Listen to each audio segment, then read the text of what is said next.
Hello, this is a Eurorack, what I was telling you about.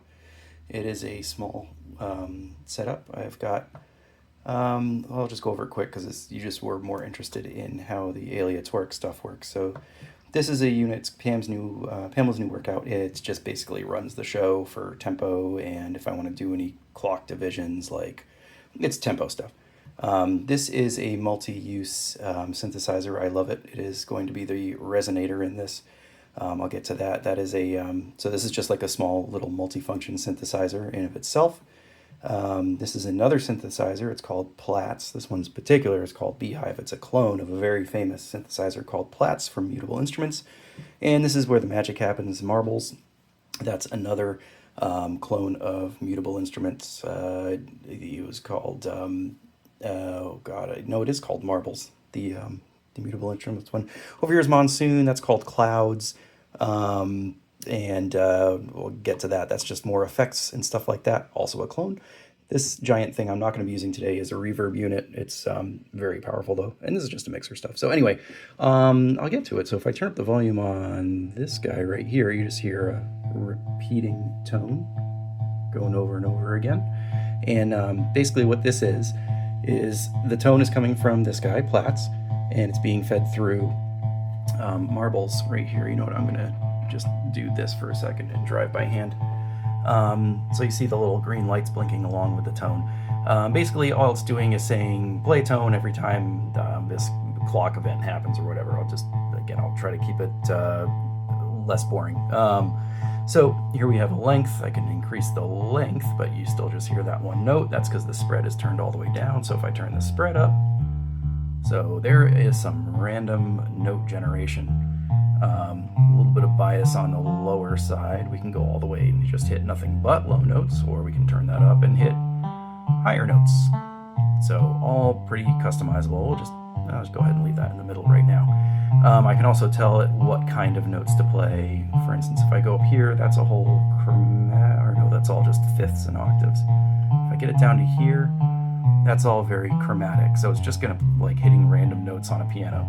I tend to keep it just around here. That's pretty much set to a major scale right now. There are other scales we can switch to. One of my favorites is a whole note scale, which I think is on this one that I made. This should be a whole note scale. It is.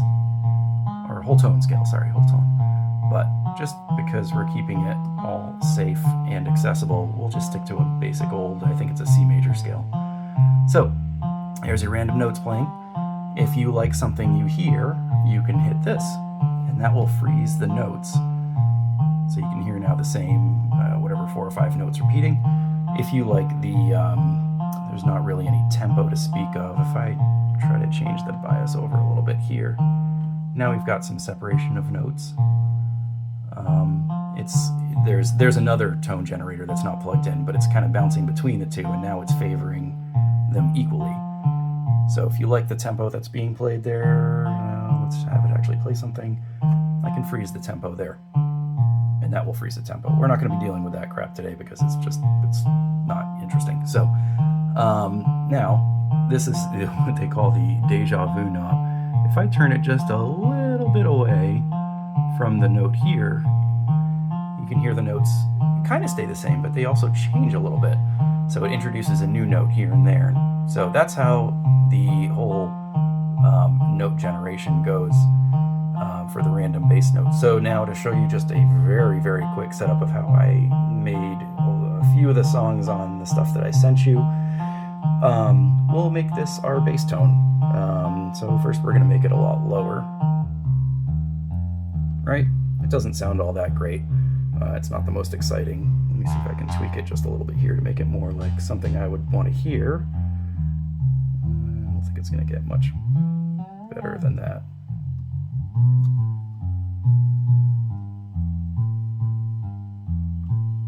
I'll just keep it there. I do not like those notes, so let's get new ones. Sure, that'll work. Now the magic happens when you start to add in some effects. That's where you get some more interesting stuff happening. And of course, the reverb. Oh, my guy's a little out of tune right now, so. And let me see if this is even set up. No, it is set up the right way.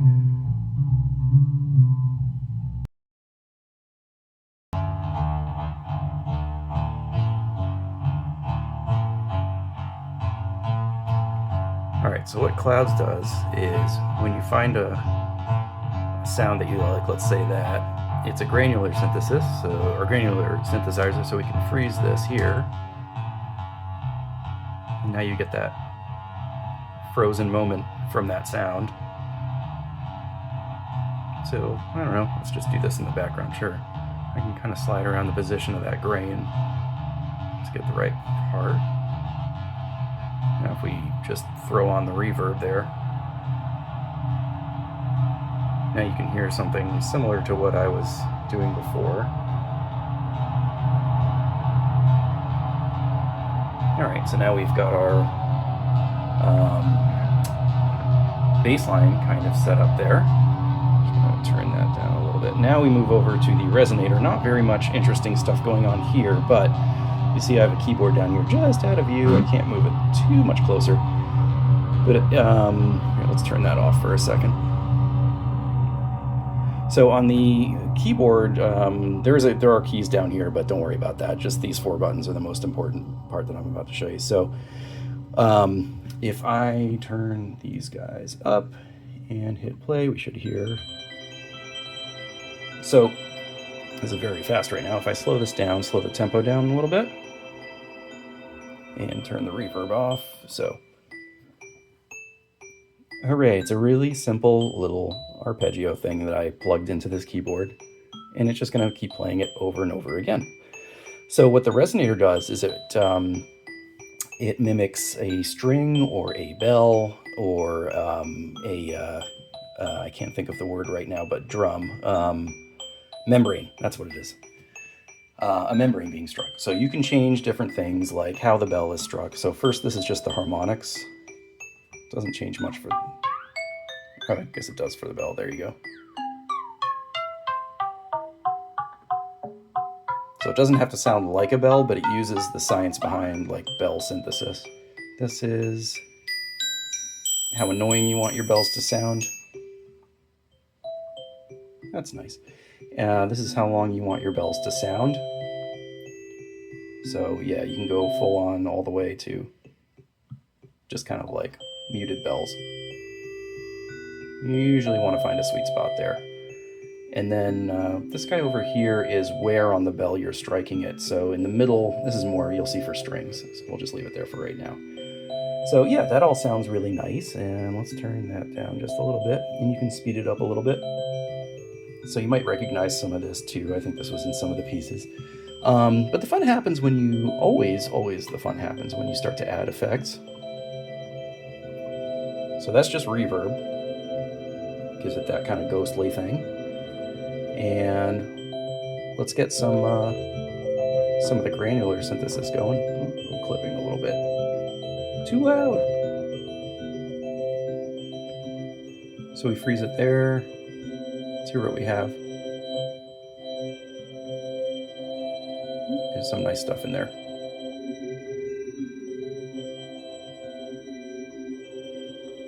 So you might freeze it there, and yeah. Anyway, that's how those things go together. I'm getting way off track here, so I'm going to get back to the resonator. Let's change the resonator to something else. Let's go with sympathetic. This is usually my favorite one. This is the strings. Let's figure out why is it not playing that well.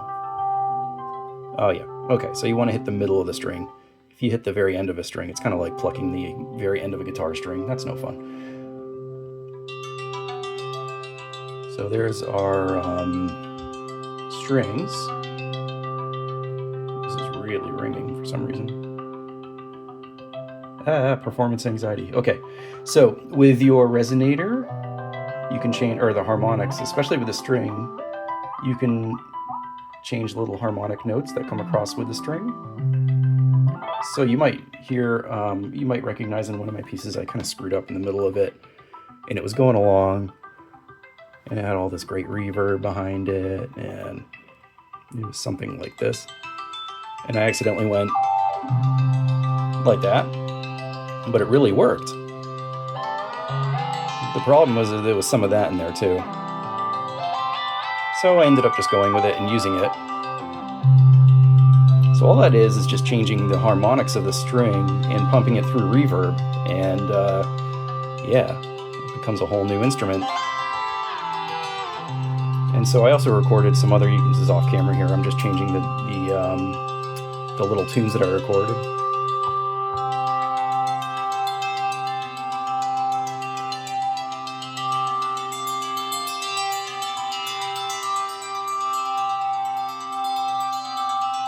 So you can hear all that all comes together. That's just changing the song, and I can go change all that kind of stuff. You can bring back in the granular synthesizer.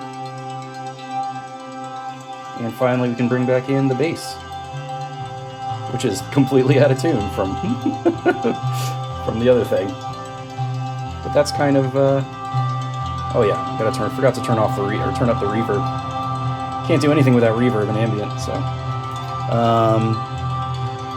yeah. And then it's just from here, just tweaking knobs and like playing around, playing a different song here, or some of the other stuff.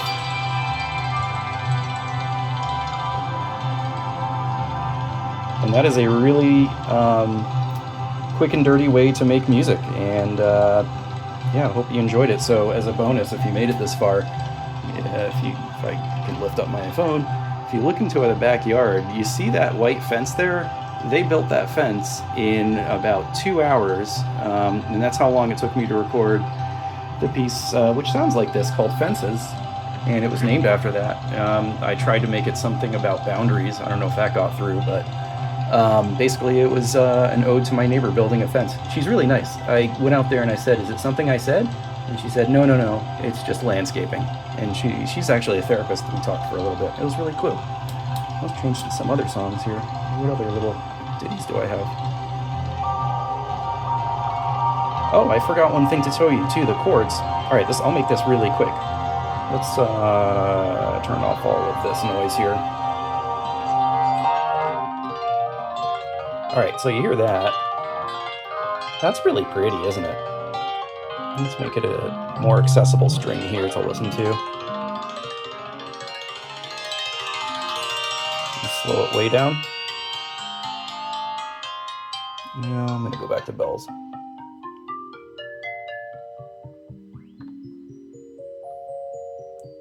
All right, so there's one more thing I forgot to show you down here. It's the chord thing.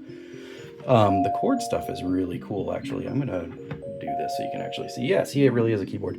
If I go into the chord mode here and let's turn on a chord, we'll do like a sustained. That usually works out well. And then I change the strum up to, I think it's about 64. So it's actually playing chords. Let me go to a different one here. So the original is this. Let's slow it way down.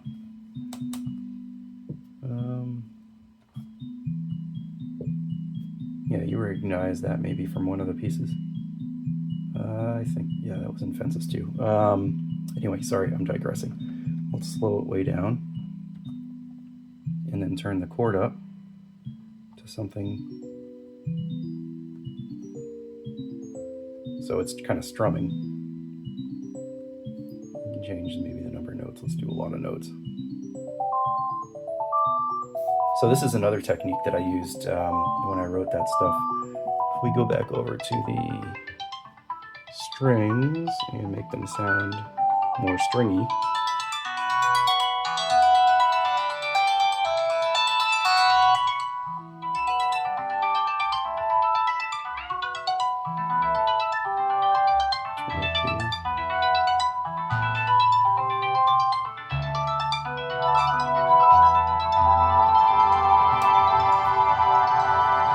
So you can hear that I used some of that stuff too. And that's how that all works. So, yeah, I hope you enjoyed all that. I'm going to turn this down a little bit. Hope you enjoyed all that, and I hope this comes out okay. Bye!